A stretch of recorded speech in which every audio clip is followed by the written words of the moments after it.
clip is just cutting back from the last one that you saw, but it's been a couple of days between seeing some of that squat footage.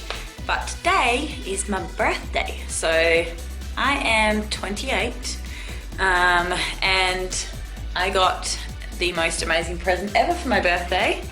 Buffy, come here. Oh, it's Lena. Hello. Well, her technical name is Lena. She's an adopted puppy, but we're going to call her Xena. So Xena, the warrior princess, and Buffy, the vampire slayer. Hey, come here. Come here. They are off. Our house is going to get destroyed. So I bugged my boyfriend for probably since before Christmas, because I did ask for a puppy for Christmas and I didn't get one. And I really didn't think I was going to get one. So in life, kids, just keep bugging people and then you get what you want. No, seriously, he, I think had this plan for a little while now and nothing really gets by me, but I didn't actually know that this was happening. I'm going to get Xena. Xenie, come here, come here. Buffy gets very jealous. That was what I was a bit concerned about. Say hi. Hi. Oh, Buffy.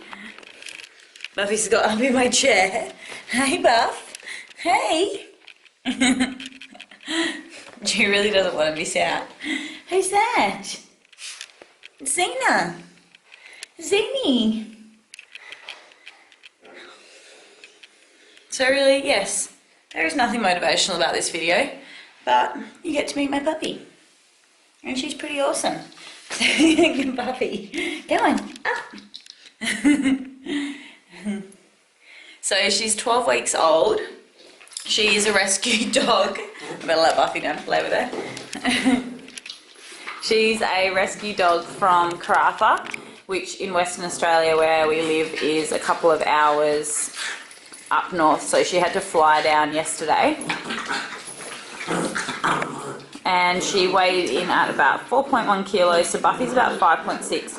Buffy is a Jack Russell pug. Xena, we think, is a Staffy Greyhound, or maybe even a bit of Jack Russell in there. We're not sure because she is a rescue dog and she's a mixed breed, but I'm pretty sure she's got some kind of greyhound in her. She's got really long legs, long snout. She looks very different to what she looked like as a puppy, but they seem to love each other. Hello.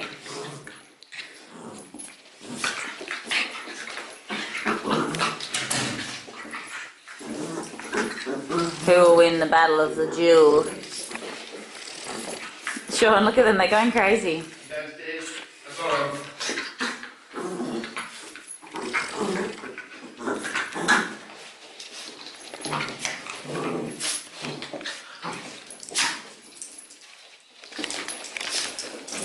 So while those two fight in the background, fighting away, I'll give you a bit of a summary of this week. So I'm on block 5. So this week I'm actually finishing up today. I'm going to train today on my birthday, upper body. You saw some footage of some squatting. That was from Monday. So that was one of my heavier sessions, but it actually felt really good. I found I've been squatting twice a week and benching twice a week. Squats are feeling so much better. I'm starting to feel a lot stronger in those. But my deadlifts this week were a little bit weak, so I think in my next phase of programming I'm going to start deadlifting twice a week just for frequency, bring that intensity up. So I'm going to deload next week, so everything I'm going to back off, it's going to be light technique, and then it's pretty much 4 solid weeks, I think, or 4 or 5 weeks until the comp itself. So I was going to take 1 more week of heavy training and then a deload, but I'm going to throw a deload in next week just because I feel like my body's starting to break down a bit. I didn't hit my deadlift targets this week, which was meant to be I think it was 125 for an 8x5. So I dropped it down to 120, which was the same as my target last week. And I hit it and it still felt quite difficult. I'd say like, you know, like an RPE of like a 9. And then when I tried 125, I got like 6 out. So I really felt like there was no point doing it. If your target is 8 reps and you're only getting 6 out, for like your first or second set, it's too heavy. I always say to my clients, you want to be within, say, 1 or 2 reps of your desired rep range. Otherwise, just adjust the weight to suit. So say if your rep range is 8 and you're getting out 10 every set, then you need to go up in weight. So you want to be like within that rep range. If you've got an exact RPE and exact weight, then just try to stick to the weight and rep range. That's the whole goal of a training phase. So yeah, that's pretty much this week. So I've got another squat session tomorrow, the second one, which is a 5x5, so a lot heavier. So I've had an 8x5 and 5x5 in my split.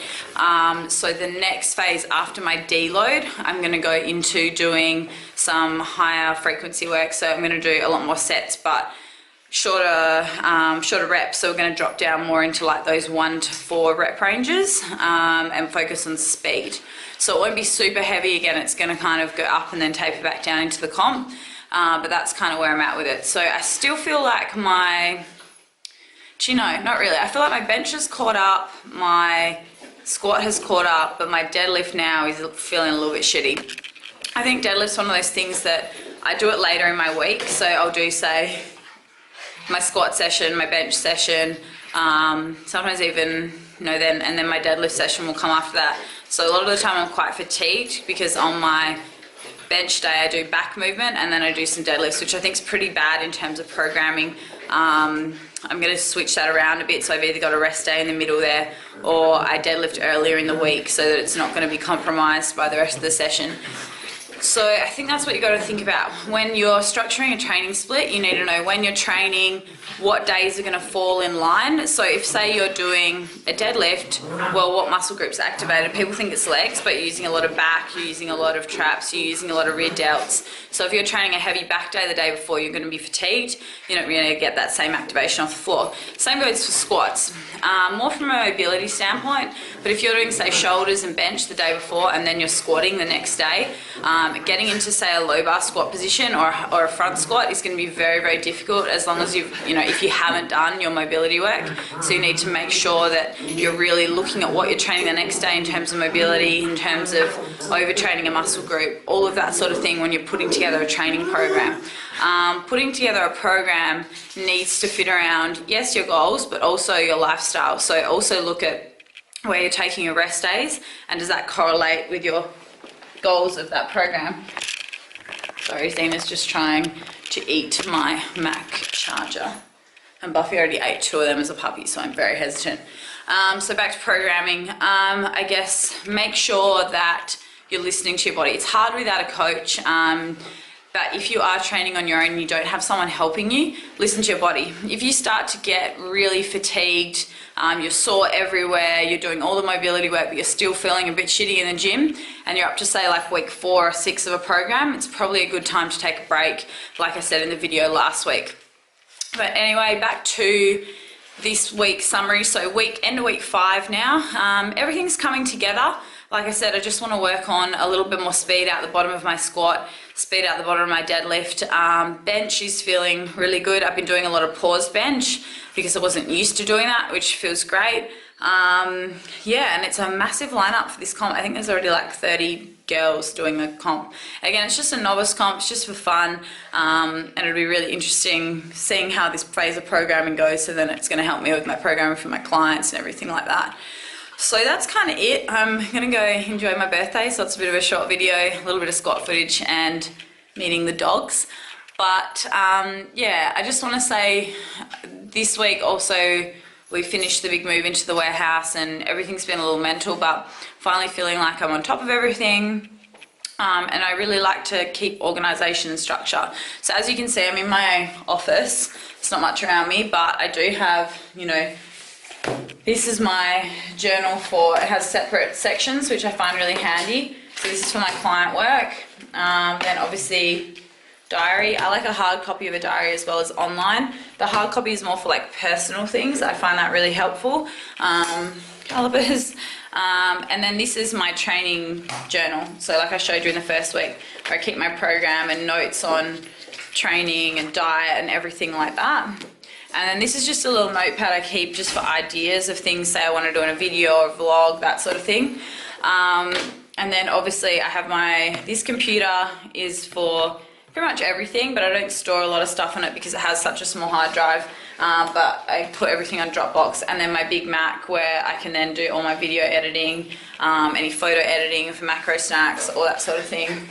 And I like to keep things pretty organized because I'm one of these people that if I have mess and clutter, it stresses me out. So if you're someone that is really busy, I find that declutter your life, your things around you, your possessions, all of that really helps with just clearing up your entire mindset for the week and day and whatever you have going forward. So declutter, set goals, set daily tasks is really, really helpful. So I'm gonna go enjoy my birthday and play with my puppies and have a really good weekend. I know this vlog was a little bit of a rambling of different bits and pieces. So if you have any topics you would like to go over next week, I would love to cover those. And I'm going to go play with the pooches. Where are you, Lena? Zenny, Buff. Hello. And we're going to go take them for a coast walk and then go for breakfast. Say bye, YouTube. Bye, YouTube. Thanks guys, and please hit that subscribe button and I'll be sure to keep the videos coming